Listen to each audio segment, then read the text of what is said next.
Let's go. I'm ready. I'm ready. Get out. Let me okay, it's right here. Just make a left right here. The stop sign, make a left. Oh, look. And so you just pass by and you can see them. Look, you can even see them. That's his car. Where? The black. Oh, and that's her car right there. Her car's right there. Yep, they're in there. Let me get in there. Get out. Okay. Oh, I'm recording already, so I'm gonna go catch them. Oh my God, I'll be right there. Okay.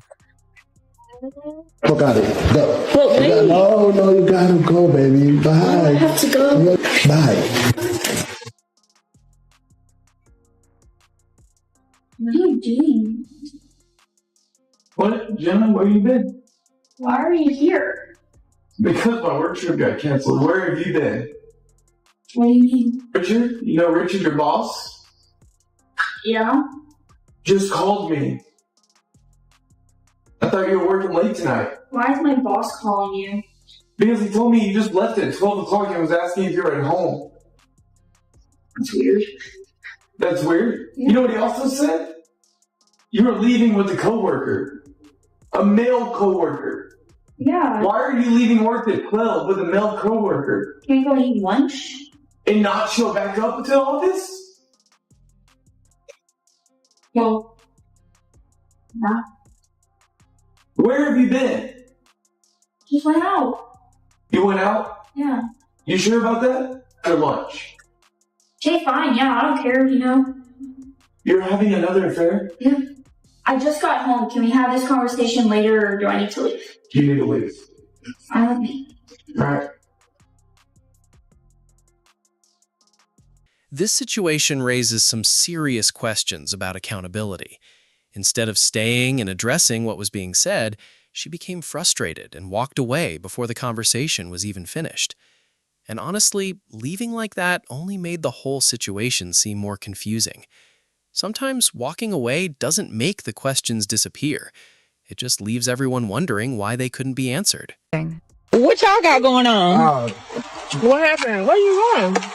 What you mean, where he going? What y'all got going on? I mean, it's 11:15 and my best friend is in the car with my boyfriend. Like, what y'all got going on, though? We were just sitting in the car talking. Talking about what? Without me? It don't matter. Like we're just sitting in the car talking. Why you even here, though? Okay, what you mean why I'm here? We are in a relationship and you are in the car with my best friend and y'all claim y'all talking, but I'm not in the car, so why y'all in the car? So what? Like, we can hang out sometimes. It's not a big deal. Okay, so if the roles were switched, would you be okay with me? I don't care. Though. Okay, well, guess what? I care.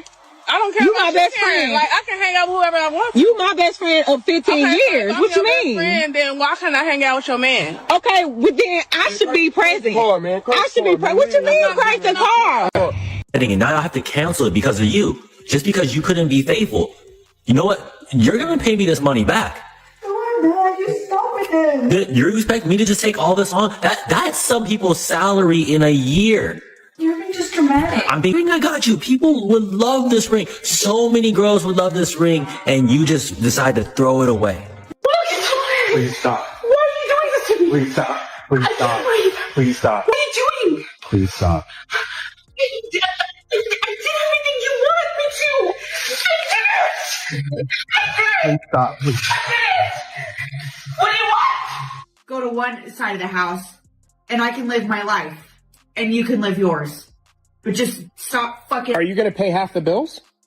No, it's your job. Not if we're splitting the house down the middle. No, we're not splitting the house down the middle. You are financially responsible for all of this because I'm still your wife. Hence, Get your fucking friend. Get your fucking friend. Get the fuck my motherfucking window. Get your fucking friend. No, get your friend.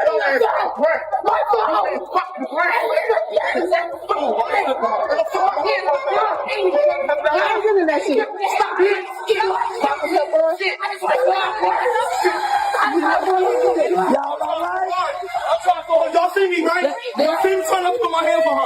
She fucked my window. I'm trying so fucking hard. I want to call you this bitch. It's not worth it. It's not worth it. It's not worth it. Hey, He's not the aggressive one. He's not the aggressive one. It's her. He's not the aggressive one. He's not the aggressive one. Leave me alone. I'm good. Leave me alone. He's not the aggressive one. Leave me alone. Leave, get away from me. I've been videoing it. Hey, ma'am. It's not her. Ma'am, leave. No, leave me. you I'm okay? good. I'm okay. I'm doing what I'm told. I'm doing what I'm told. Let him go. I'm doing what I'm told. Get away from me. The situation had clearly reached a boiling point. The woman kept shouting, "Leave me alone," again and again, and it was obvious that her emotions had completely taken over. Her voice was loud enough to draw attention from everyone nearby, and within moments, people started realizing this was no longer just a normal disagreement. Several bystanders stopped to see what was happening. Some appeared confused because they hadn't witnessed how the confrontation began, while others immediately tried to prevent things from getting any worse. Meanwhile, the man insisted that he wasn't trying to fight with anyone. He repeatedly told those around him that he was doing everything he could to stay calm. At one point, he even asked someone nearby to control their friend because he felt the situation was becoming increasingly difficult to manage. Rather than matching the same level of anger, he appeared focused on keeping the confrontation from turning physical. His behavior suggested that despite everything happening around him, he wanted the incident to end without anyone getting hurt. As the argument continued, the man claimed that one of his vehicle's windows had already been damaged during the confrontation. He pointed out the damage and deliberately kept his hands behind his back, seemingly wanting the people around him to see that he wasn't trying to touch or hit anyone. He wanted witnesses to understand that he was attempting to avoid making the situation worse. Some of the people standing nearby appeared to acknowledge this and began urging everyone to calm down. They reminded both sides that no argument was worth ending in an arrest, a physical fight, or even more property damage. A few bystanders openly defended the man's actions. From what they could see, he didn't appear to be acting aggressively and seemed to be avoiding physical contact. They encouraged the woman to step away rather than continue the confrontation. Even as the voices grew louder, people kept repeating the same message: separate, calm down, and don't let the situation go any further. But the woman continued demanding that everyone leave her alone. She appeared overwhelmed and wanted people to stop coming toward her. The tension remained high because neither side seemed ready to completely disengage. Nobody appeared to want violence, but emotions were so intense that nearly every new sentence created another argument. As the public confrontation eventually began to settle, the conversation moved toward a much larger issue. What happens when relationship conflicts continue long after a breakup, especially when children are involved? For some former couples, ending the romantic relationship doesn't end the conflict. Arguments continue through parenting schedules, phone calls, visits, and everyday decisions involving the children. Instead of dealing with their disagreements privately, the conflict can become an ongoing part of family life. One major concern in situations like these is when one parent begins interfering with the child's relationship with the other. That can happen in many ways.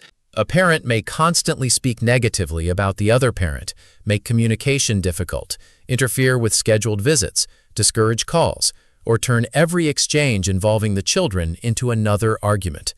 Over time, repeated conflict like that can seriously damage the relationship between a child and a parent. Another difficult issue arises when serious accusations are made during family disputes. Any allegation should be examined carefully and fairly, but when parents are already locked in a long and hostile conflict, unsupported claims and repeated accusations can make an already stressful situation even more complicated. Children can also become trapped between two adults who no longer know how to communicate with respect. Instead of being allowed to maintain healthy relationships with both parents, they may begin feeling pressured to take sides. That's one of the most damaging parts of a high-conflict separation, because children end up carrying emotional problems that were created by adults. When custody and parenting disputes reach court, many different factors can be considered before decisions are made. The focus is generally on creating the most stable arrangement possible for the child. Communication, cooperation, the ability of each parent to support the child's relationship with the other parent, and the evidence presented can all become important parts of the situation. The bigger message here is simple. Children should never become weapons in an argument between adults. No matter how painful the breakup was, involving children in personal revenge or constant conflict can create consequences that last far beyond the original relationship. Healthy co-parenting requires patience, communication, and enough maturity to separate relationship problems from parental responsibilities.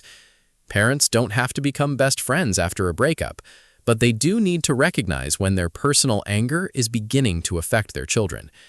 And when we look back at the original confrontation, it shows just how quickly emotions can take control. What began as a personal dispute became a public scene, involved damaged property, attracted bystanders, and left multiple people trying to prevent things from becoming physical. By the time the shouting finally stopped, the deeper problems were still there. The argument may have ended, but the issues behind it remained unresolved. And that's often the real danger with conflicts like these. People remember the shouting, but the consequences can continue long after everyone has gone home. When a guy suddenly disappears after a first date, there's usually something that made him change his mind. Maybe the date didn't go the way either person expected, or perhaps something happened that completely shifted his opinion. The real question is, did he already know she had children before asking her out? And what exactly happened during that date that made him decide not to continue things?